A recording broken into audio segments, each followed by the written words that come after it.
ओम नमो भगवते वासुदेवाय।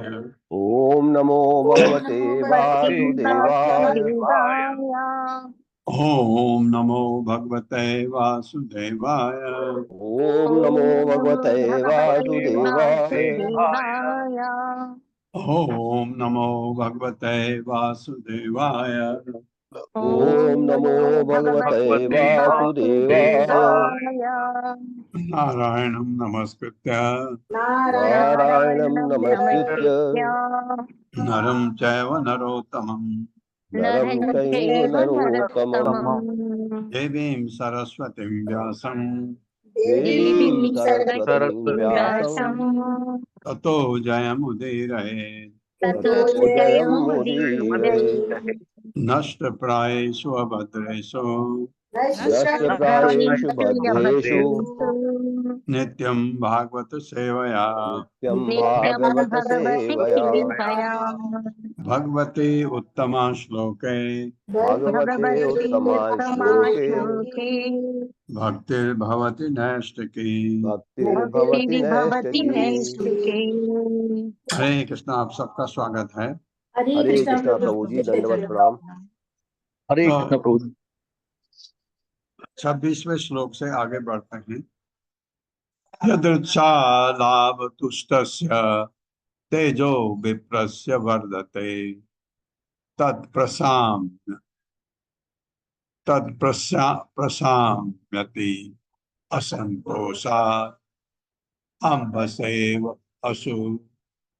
अम्बसेव सुसूक्षणिः। अम्बसा एव भी पढ़ सकते हैं। यदृच्छा लाभ तुष्टस्य यदृच्छा लाभ तुष्टस्य तेजो विप्रस्य वर्धते तेजो विप्रस्य वर्धते तत्प्रशाम्यति असन्तोषात् तत्प्रशाम्यत्यसन्तोषात् अम्बसेव अम्बसेवा शुशुक्षणिः। अम्बसेवा शब्दार्थ है यदृच्छा लाभ तुष्टस्य, भगवान की कृपा से जो कुछ प्राप्त हो जाए उसे से संतुष्ट। ब्राह्मण के बारे में वर्णन चल रहा है, भगवान बता रहे हैं कैसा होना चाहिए।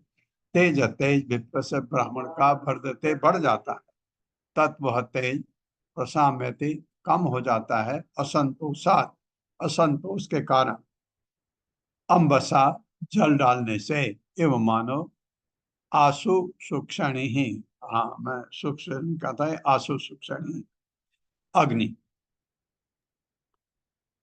मेरे साथ पढ़िए, जो ब्राह्मण प्रारब्ध से, जो ब्राह्मण प्रारब्ध से जो कुछ भी प्राप्त होता है, जो कुछ भी प्रारब्ध होता है उसी से संतुष्ट रहता है, उसी से संतुष्ट रहता है। वो आध्यात्मिक शक्ति में वो आध्यात्मिक शक्ति में निरंतर बढ़ते जाकर बढ़ते जाकर प्रबुद्ध होता रहता है। प्रबुद्ध होता रहता है। किंतु असंतुष्ट ब्राह्मण की किंतु असंतुष्ट ब्राह्मण की आध्यात्मिक शक्ति उसी तरह क्षीण हो जाती है, उसी तरह क्षीण हो जाती है जिस प्रकार पानी छिड़कने से जिस प्रकार पानी छिड़कने से अग्नि की ज्वलन शक्ति घटती है। अग्नि की ज्वलन शक्ति घटती है। तो ब्राह्मण को संतोष रहना चाहिए, ये कह रहे हैं भगवान।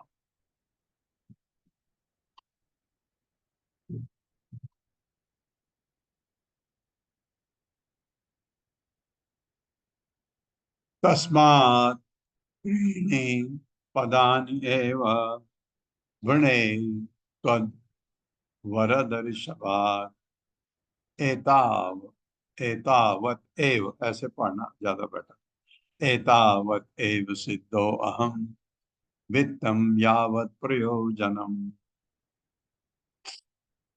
मेरे साथ, तस्मात् त्रीणि पदानि एव तस्मात् त्रीणि पदान्येव वृणे त्वद् वरद ऋषभात्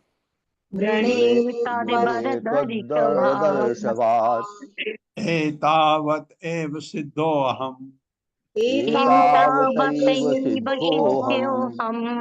वित्तम यावत प्रयोजनम।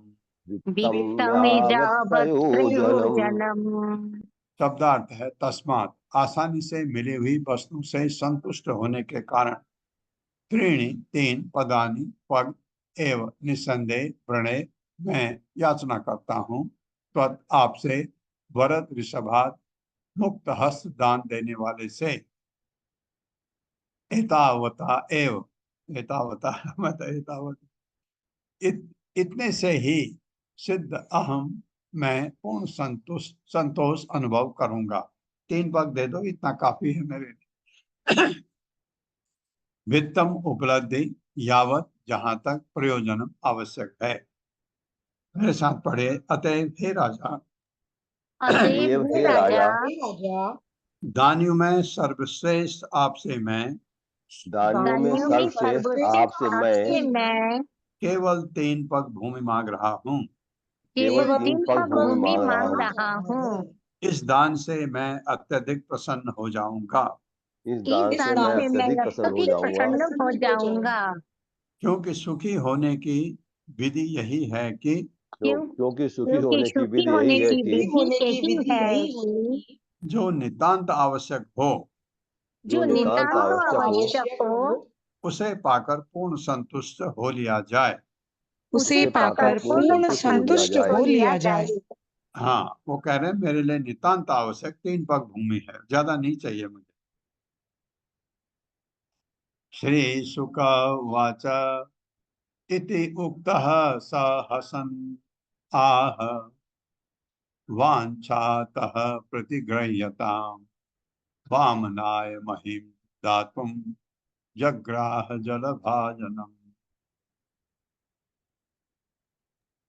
मेरे साथ।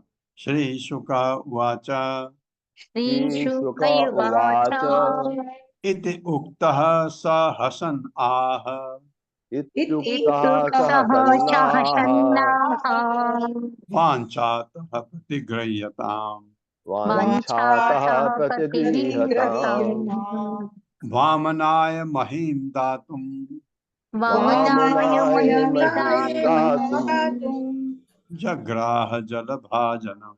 जग्राह जलभाजनम्। जलभाजनम्। शब्दार्थ श्री शुक उवाच। श्री सुखदेव गोस्वामी ने कहा इति उक्त इस प्रकार कहे जाने पर सह उसने यानी बलि महाराज ने हसन हंसते हुए आह कहा वांछातः जैसी तुमने इच्छा की है जैसे आपकी इच्छा है प्रतिगृह्यताम अब मुझसे ले लो वामनाय वामन भगवान को महीम भूमि धातुम देने के लिए जग्राह लिया जल भाजन जल पत्र से पानी लिया। सुखदेव गोस्वामी ने आगे कहा सुखदेव गोस्वामी ने आगे सुखदेव कहा गोस्वामी ने आगे कहा जब बलि महाराज से जब बलि महाराज से भगवान इस प्रकार बोले तो भगवान इस भगवान प्रकार इस बोले प्रकार तो बोले तो बलि हंस पड़े बलि हंस पड़े और उन्होंने कहा बहुत अच्छा और उन्होंने कहा बहुत बहुत अच्छा। अच्छा। अब जो इच्छा हो प्राप्त करो। अब जो इच्छा हो प्राप्त करो। वो प्राप्त करो। वामन देव को इच्छित भूमि देने के वामन देव को इच्छित भूमि देने देने के से अपने वचन की पुष्टि करने के लिए अपने अपने वचन वचन की की पुष्टि पुष्टि करने के लिए करने के लिए उन्होंने अपना जलपात्र उठाया उन्होंने उन्होंने अपना अपना जलपात्र उठाया जलपात्र उठाया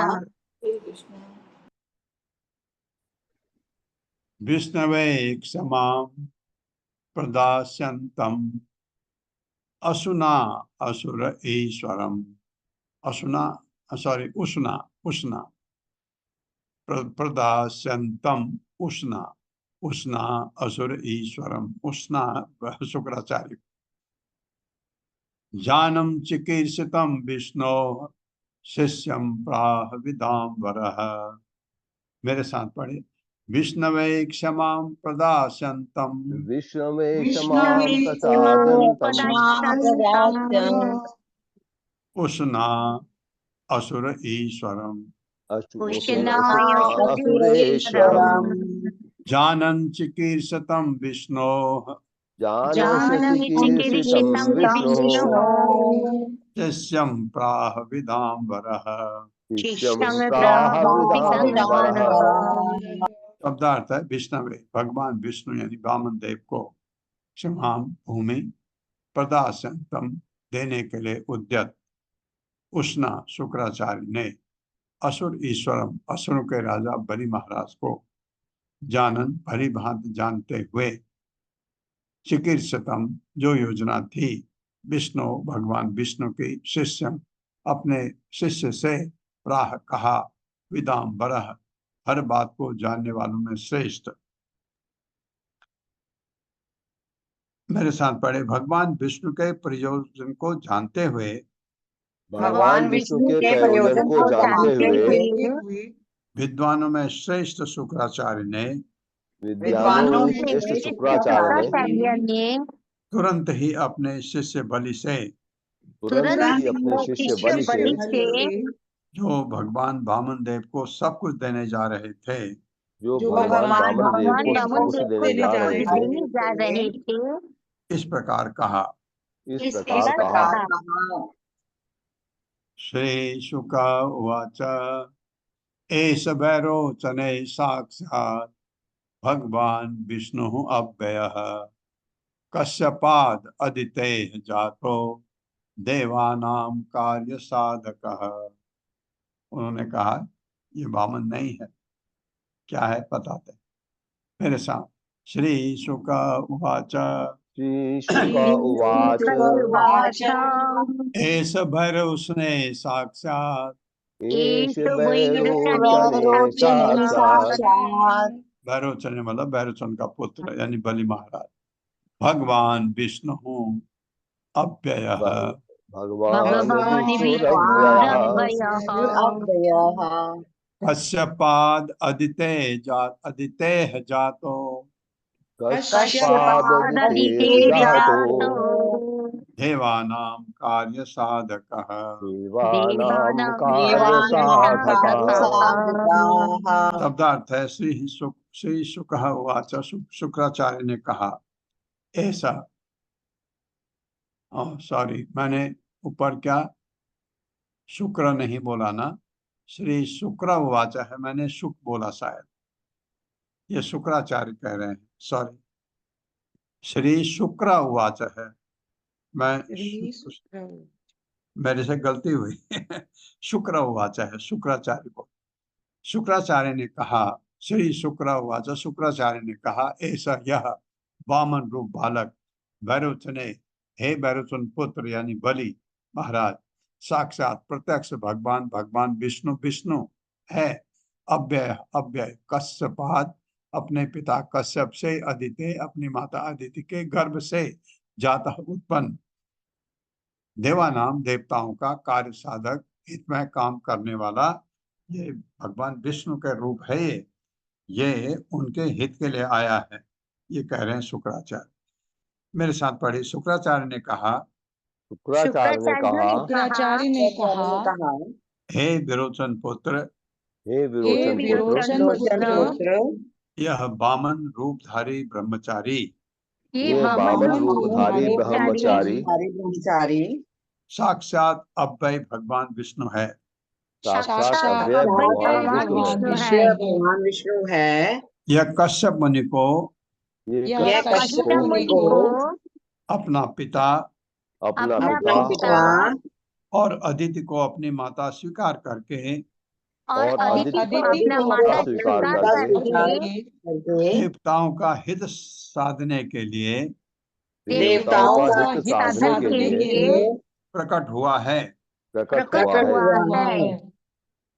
यह है। अब उनको भी पता लग गया, अभी तक बलि महाराज को पता नहीं था, अब उनको भी पता लग गया। प्रतिश्रुतम त्वये तस्मै या त्वया एतस्मै, प्रतिश्रुतम त्वया एतस्मै तद अनर्थम अजानता न साधु मन्ये दैत्यानां महा अनुपगतो अनयः। मेरे साथ, प्रतिश्रुतम त्वया एतस्मै प्रतिश्रुतं त्वयि तस्मै यद अनर्थम अजानता, यदनर्थम अजानता। इतना अनर्थ हो गया तुमको पता ही नहीं है, अजानता तुमको पता नहीं, न साधु मन्ये दैत्यानां न साधु मन्ये दैत्यानां महान उपगतो अनयः, महानुपगतो नयः। शब्दार्थ है, प्रतिश्रुतम वचन दिया गया, त्वया तुम्हारे द्वारा, एतस्मै उसको, यत अनर्थम जो अहित होना है, अजानता न जानने वाले तुम्हारे द्वारा, तुमको पता नहीं था इसलिए तुमने वचन दे दिया, ना नहीं साधु उत्तम मानने मैं सोचता हूँ, दैत्यानाम असुरों का महान महान उपगतः प्राप्त किया हुआ, अनय अशुभ कार्य अन्याय। मेरे साथ पढ़े, तुम यह नहीं जान पा रहे कि तुम यह नहीं जान पा रहे कि इन्हें भूमि देने का वचन देकर इन्हें भूमि देने का वचन देकर तुमने कैसी घातक स्थिति अंगीकार कर ली है, तुमने कैसी घातक अंगीकार कर ली है।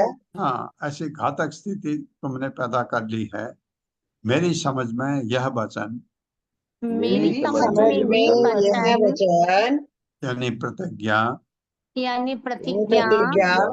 तुम्हारे लिए उत्तम नहीं है, तुम्हारे लिए उत्तम नहीं है।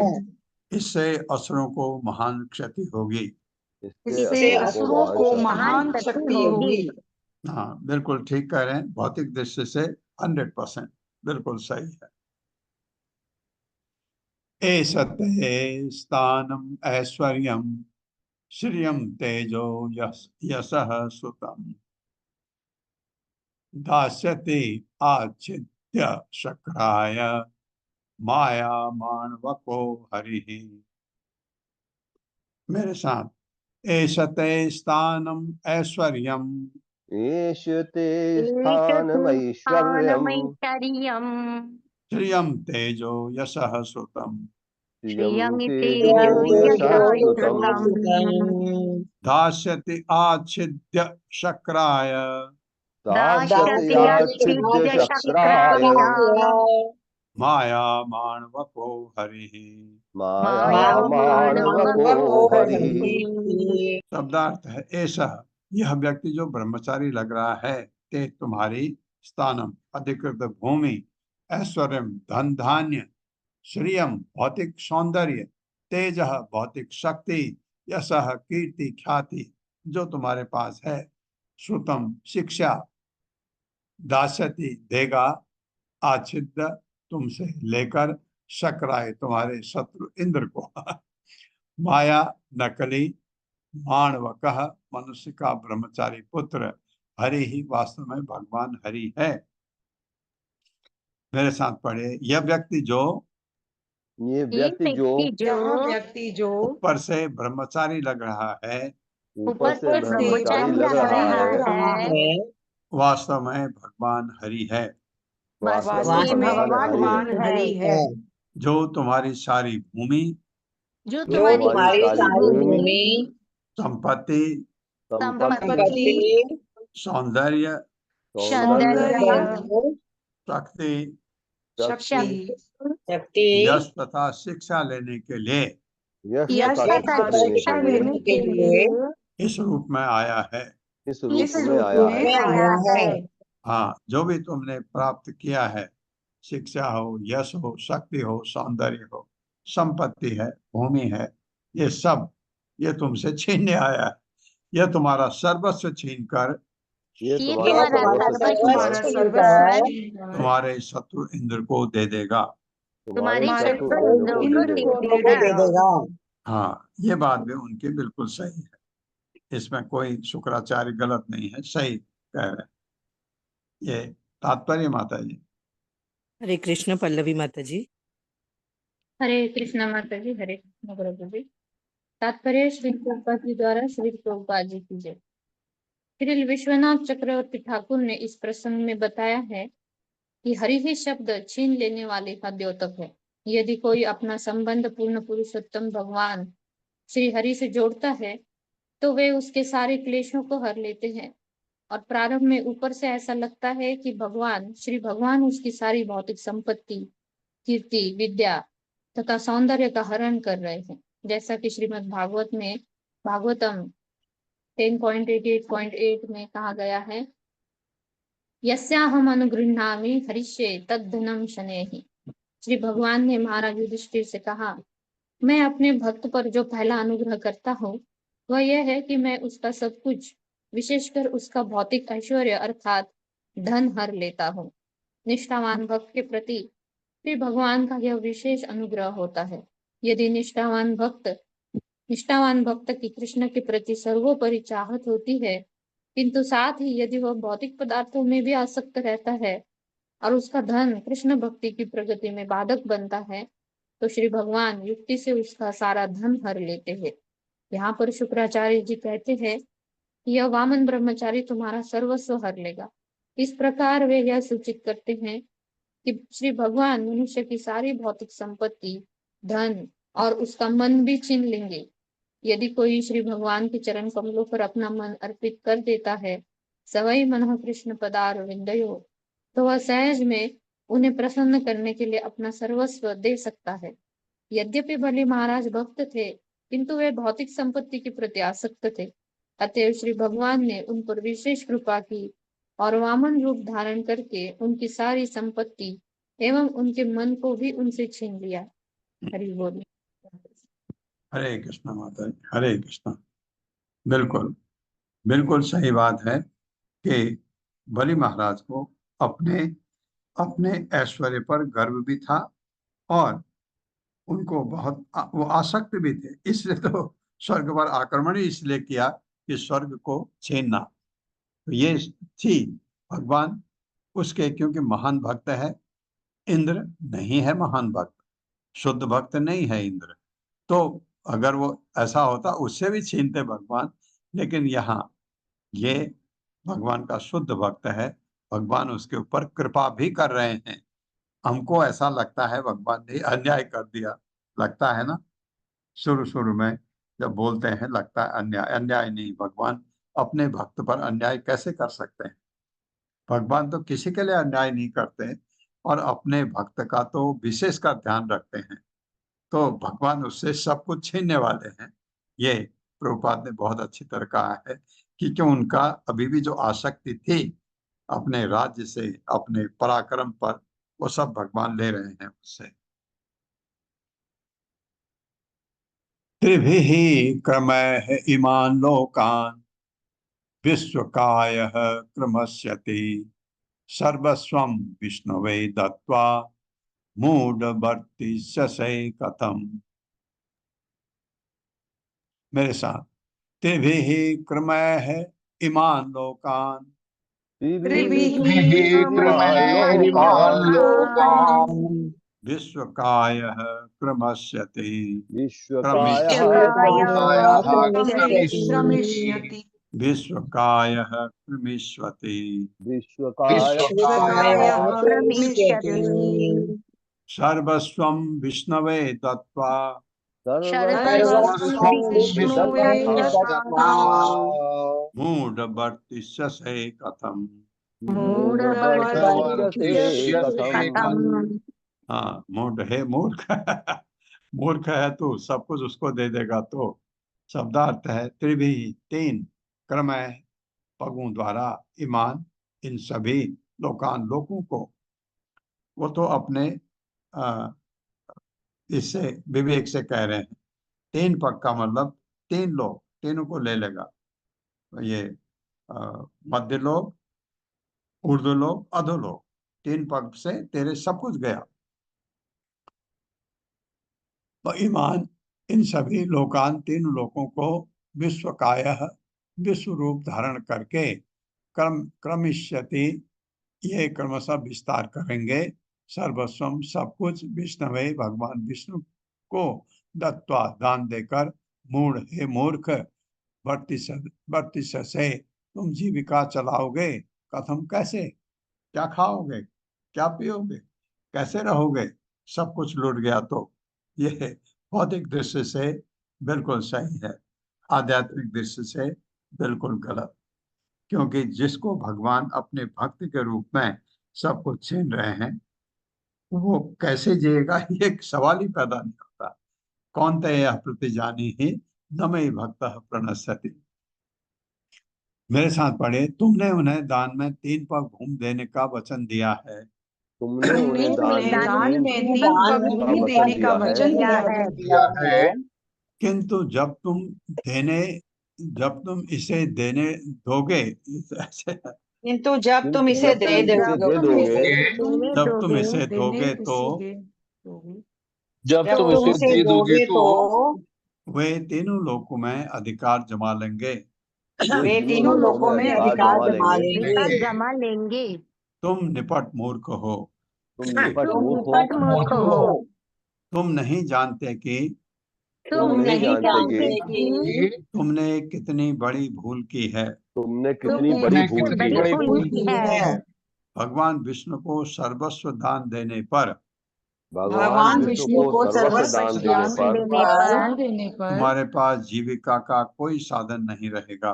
तुम्हारे पास जीविका का कोई साधन नहीं रहेगा। तब तुम कैसे जियोगे? तब तब तुम तुम कैसे जियोगे? हाँ, अगर भौतिक दृष्टि से सोचते हैं हम, ये बलि महाराज से गलती हुई है, लेकिन भगवान के भक्त से नहीं। उसको तो भगवान का की सेवा करने का पूरा मौका मिला, दे रहे हैं भगवान। तात्पर्य माता जी। हरे कृष्णा। ललिता देवी दासी माता जी। हरे कृष्ण माता जी, धन्यवाद। हरे कृष्ण प्रभु जी। श्रील प्रभुपाद जी की जय। तात्पर्य श्रील प्रभुपाद जी के द्वारा बलि महाराज तर्क कर सकते हैं कि मैंने तो केवल 3 पग भूमि देने का वचन दिया है, किंतु प्रकांड विद्वान ब्राह्मण होने के नाते शुक्राचार्य तुरंत समझ गए हैं कि यह हरि की चाल है, जो वहां झूठे ही ब्रह्मचारी के रूप में प्रकट हुए हैं। मूढ़ वर्तिष्य से कथम शब्द बताते हैं कि शुक्राचार्य पुरोहित वर्ग के ब्राह्मण थे। ऐसे पुरोहित अपने शिष्यों से दक्षिणा प्राप्त करने में रुचि रखते हैं। अतएव जब शुक्राचार्य ने देखा कि बलि महाराज ने अपना सारा आधिपत्य खतरे में डाल दिया है, तो वे समझ गए कि इससे न केवल राजा पर अपितु स्वयं शुक्राचार्य के परिवार पर वज्रपात हो जाएगा, क्योंकि उनका परिवार महाराज बलि की कृपा पर निर्भर था। एक वैष्णव तथा एक स्मार्त ब्राह्मण में यही अंतर होता है। स्मार्त ब्राह्मण सदैव भौतिक लाभ की बात सोचता है, जबकि वैष्णव सदैव भगवान को प्रसन्न करने में रुचि लेता है। शुक्राचार्य के कथन से प्रतीत होता है कि वे हर दृष्टि से स्मार्त ब्राह्मण थे।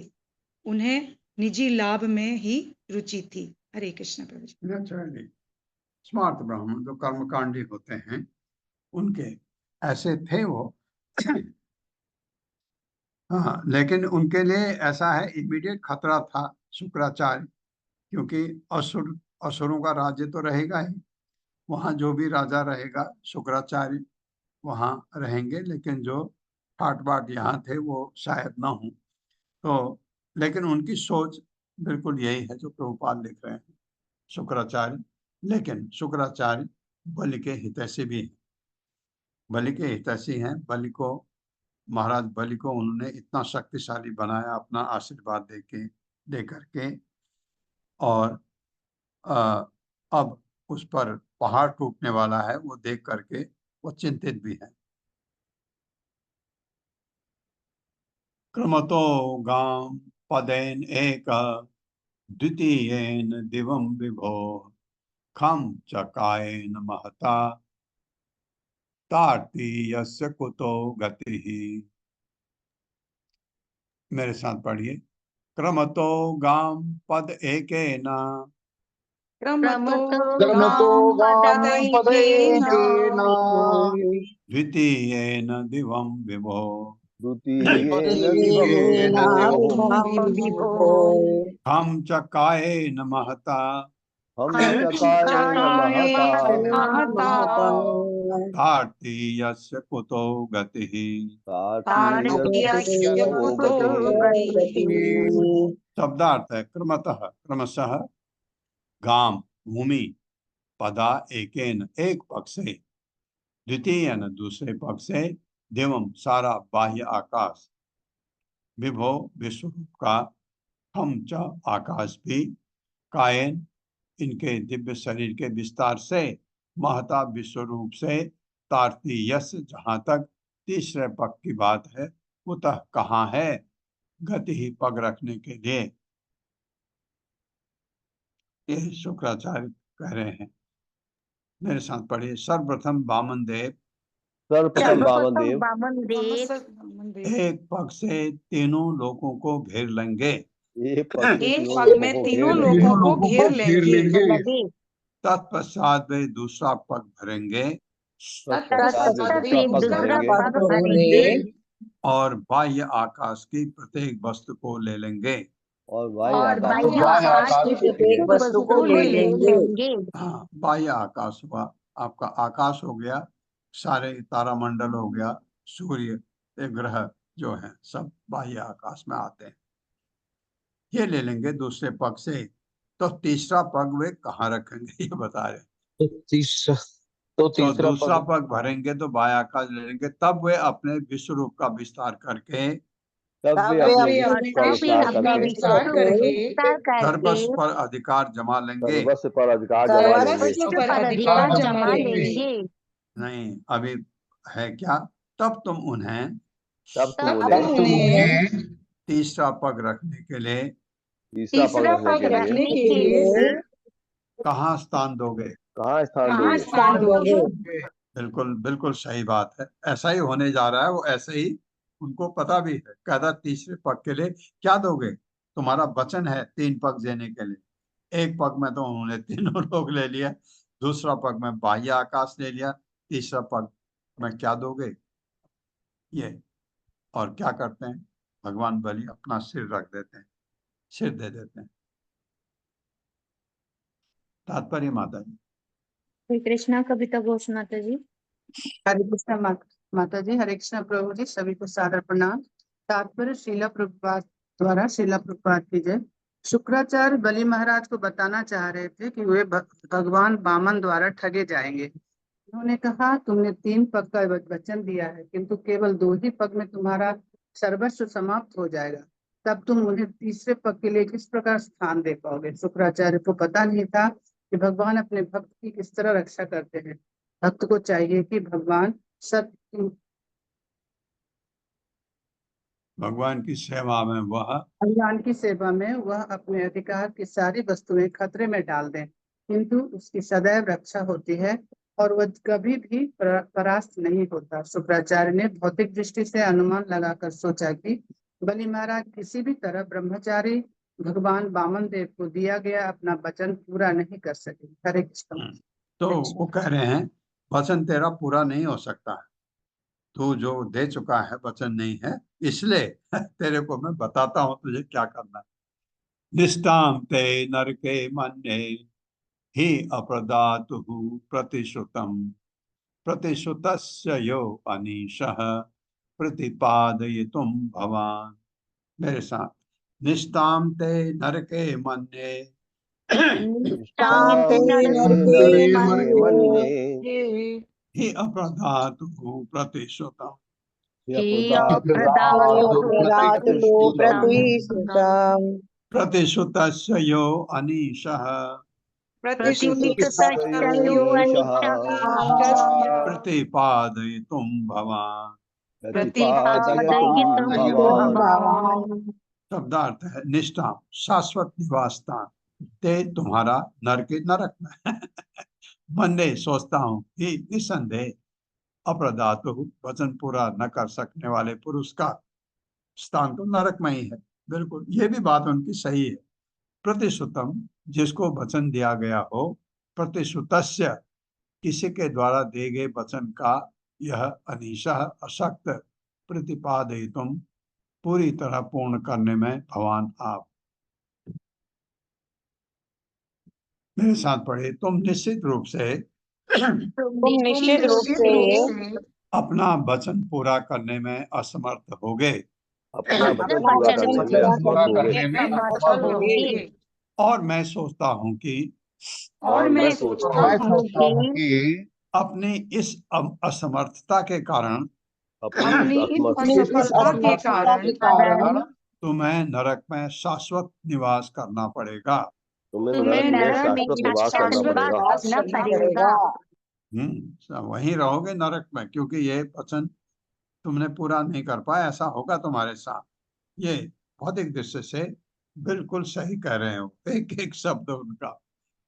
न तद्दानम प्रशंसन्ति येन वृत्तिः विपद्यते दानम यज्ञः तपः कर्म लोके वृत्तिमतो यतः। मेरे साथ पढ़िए, न तद्दानम प्रशंसन्ति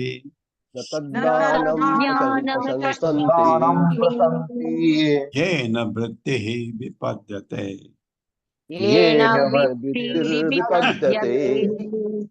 दानम यज्ञः तपः कर्म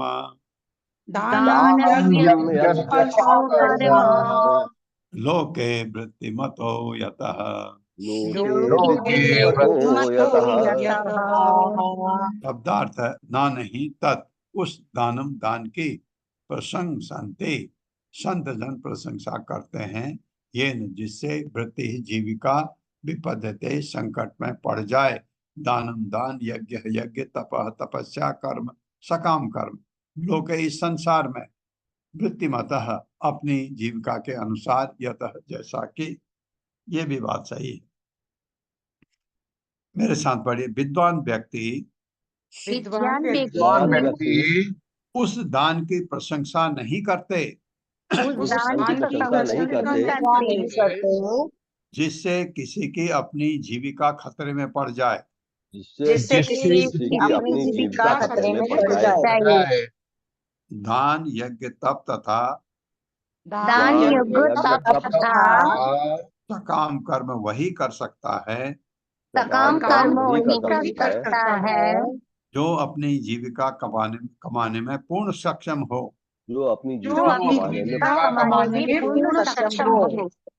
जो यानी इसका मतलब जो अपना भरण पोषण न कर सके, जो अपना भरण पोषण न कर सके उसके लिए ये कार्य असंभव है।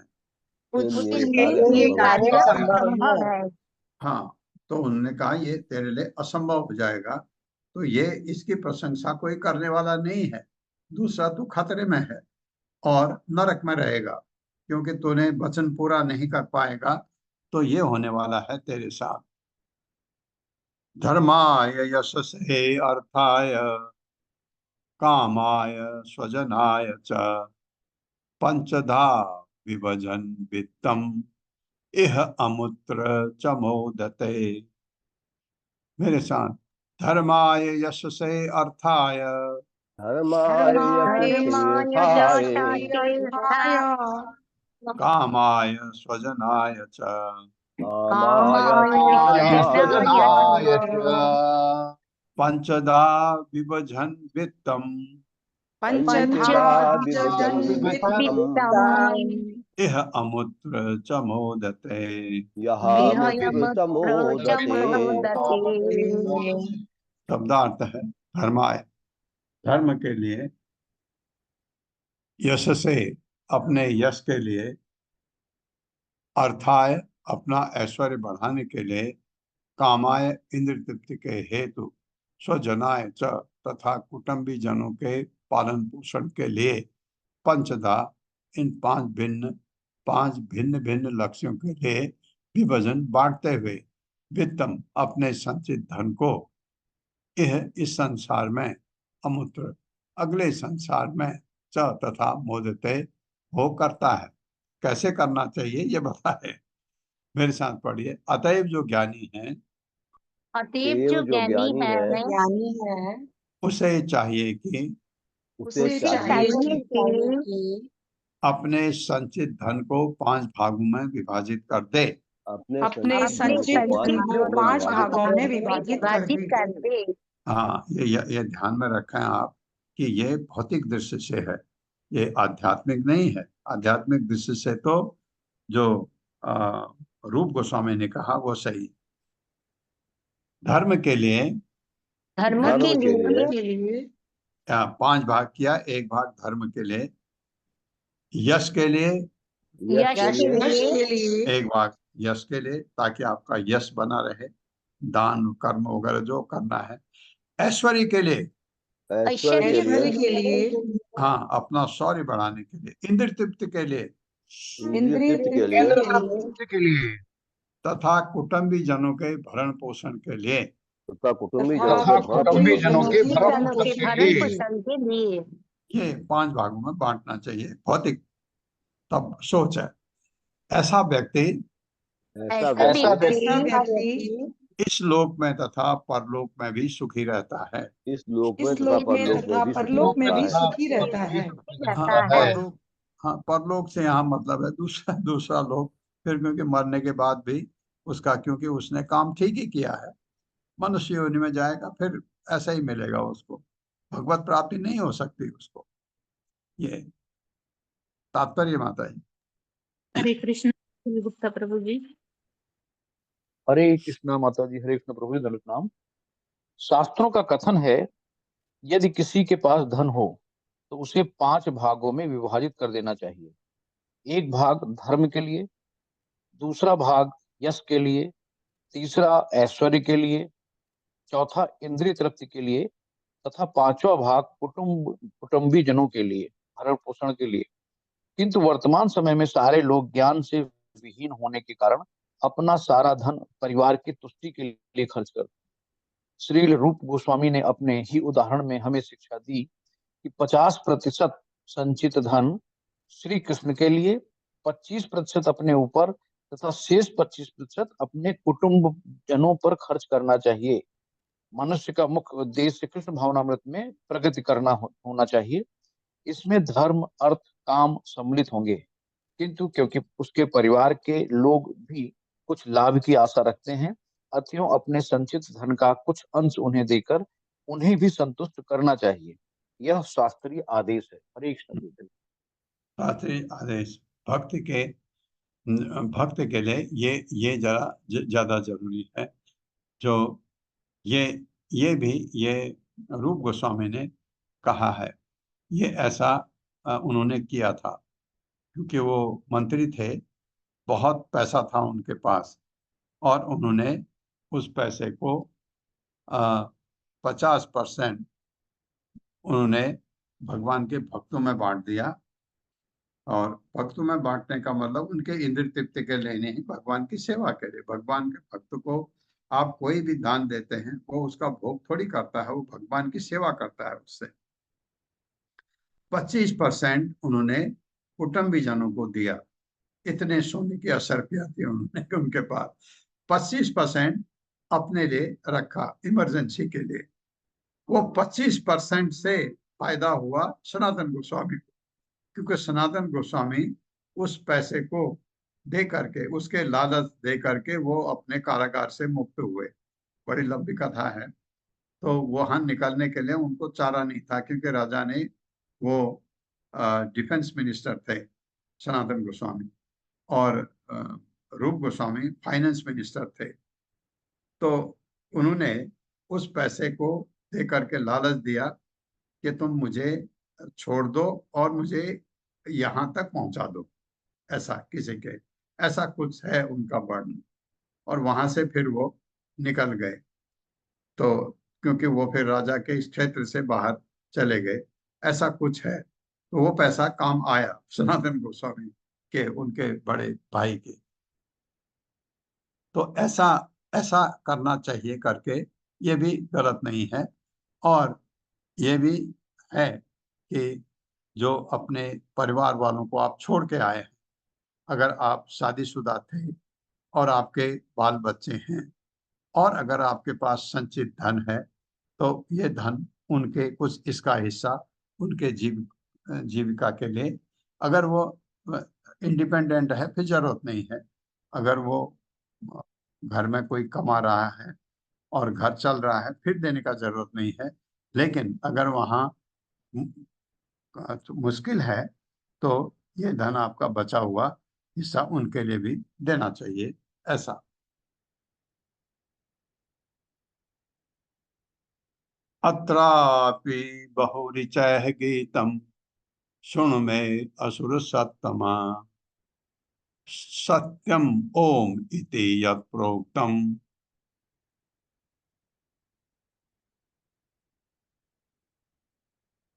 यत्, में ये डबल न है, एक को तौले लेते हैं। यत् न इति, यत् न इत्याह नृतम हि तत्, ऐसे भी पढ़ सकते हैं। यत् न इति आह अनृतम हि तत्, ऐसे भी पढ़ सकते हैं। अब संधि विच्छेद करके पढ़ने से समझ ज्यादा आता है। मेरे साथ पढ़िए। अत्रापि बहुरिचय गीतम अत्रापि बहुरिचय शृणु मे असुर सत्तमा मे असुर सत्तमा सत्यम ओम इति यत् प्रोक्तम सत्यमोमिति यत् न इति आह अनृतम हि तत्।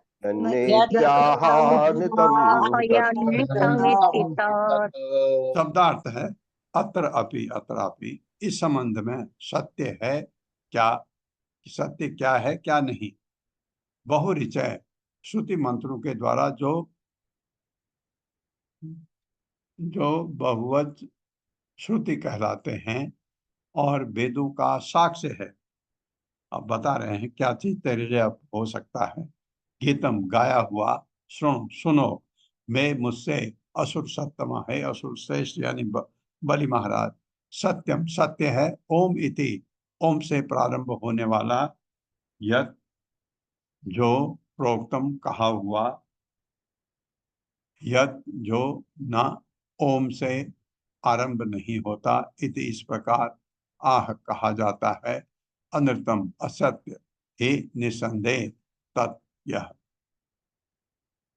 मेरे साथ पढ़े, जो यह तर्क कर सकता है कि कोई ये कोई तर्क ये कर तर्क सकता है सकता है कि तुमने पहले ही वचन दे दिया है, क्योंकि तुमने पहले ही वचन दे दिया है, अतएव अब कैसे मना कर सकते हो। अतएव अब कैसे कैसे मना मना कर कर सकते हो।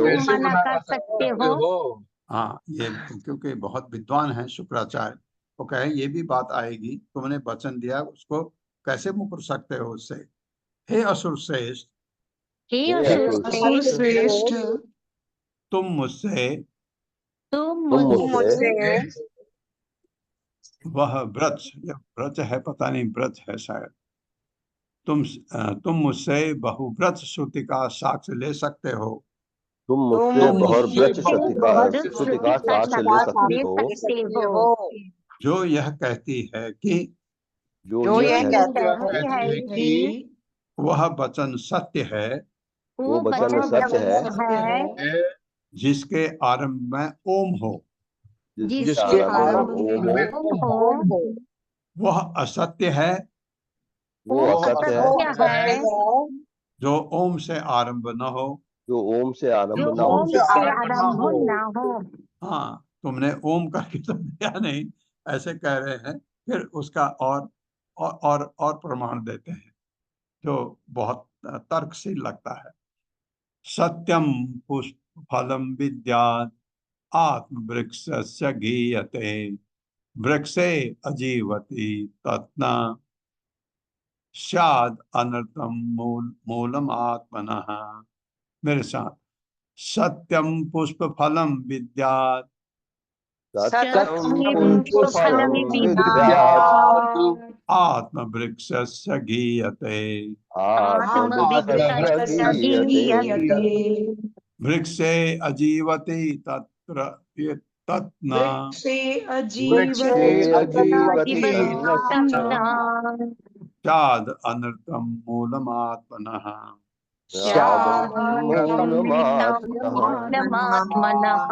शब्दार्थ है सत्यम वास्तविक सत्य, पुष्प फलम फूल तथा फल, विद्यात समझ जाना चाहिए, समझा जाना चाहिए, आत्म वृक्षस्य शरीर रूपी वृक्ष के गीयते जैसा वेदों में वर्णित है, वृक्षे अजीवती यदि वृक्ष ही जीवित न रहे, वह क्या तर्क है।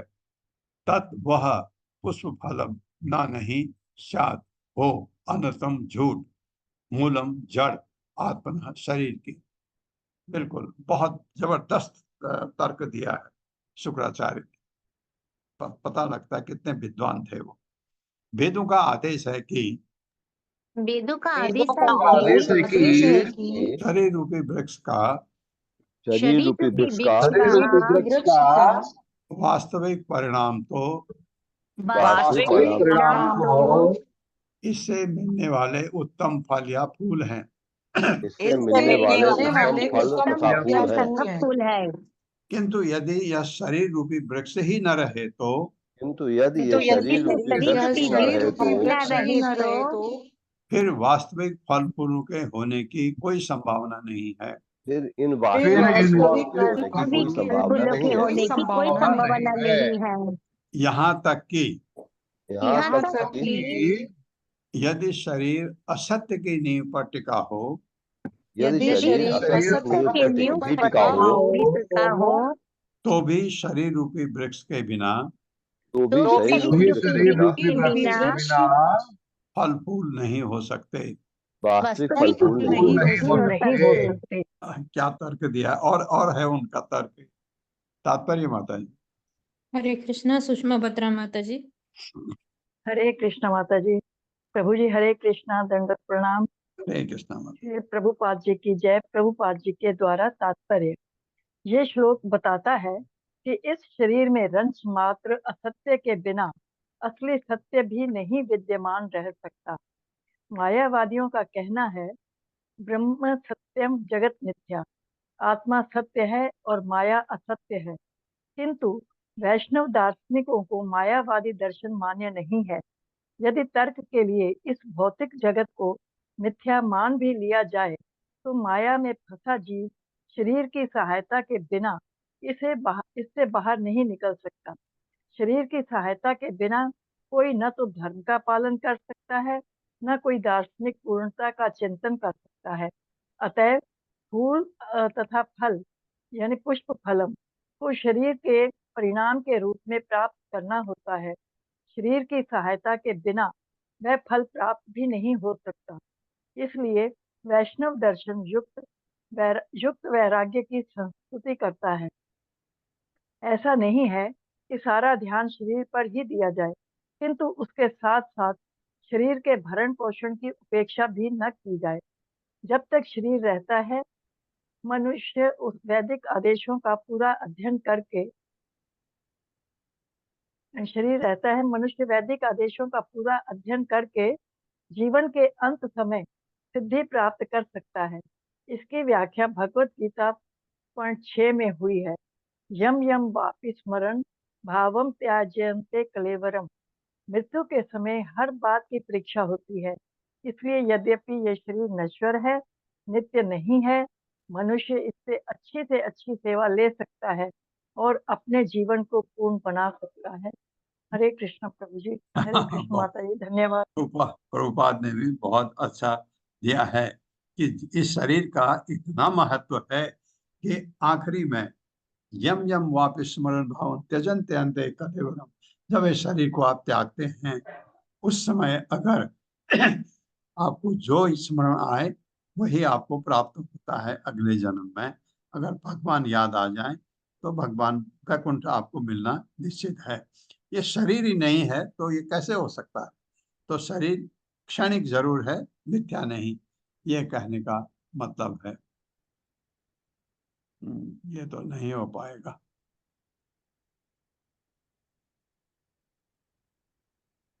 ओम अज्ञान, तो वो और तर्क देते हैं बहुत बड़ा।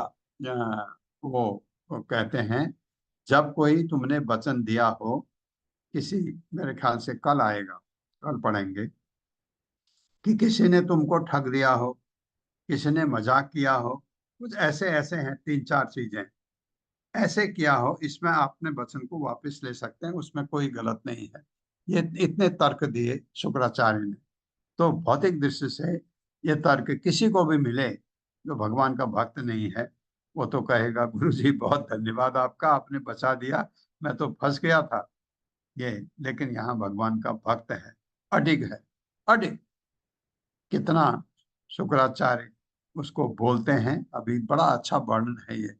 शुक्राचार्य बोलते हैं और वो उसका क्या उत्तर देते हैं, तो बहुत सुंदर है, पढ़ेंगे कल।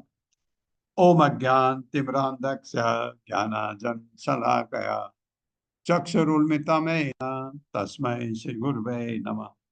नमो विष्णुपादाय कृष्णप्रेष्ठाय भूतले श्रीमते भक्ति वेदांत स्वामिनिति नामिने। नमस्ते सरस्वती देवे गौरवाणी प्रचारिणे निर्विशेष शून्यवादी पाश्चात्य देश तारिणे। जय हो श्री कृष्ण चैतन्य प्रभु नित्यानंद श्री अद्वैत गदाधर शिवासादि गौर भक्त वृंद।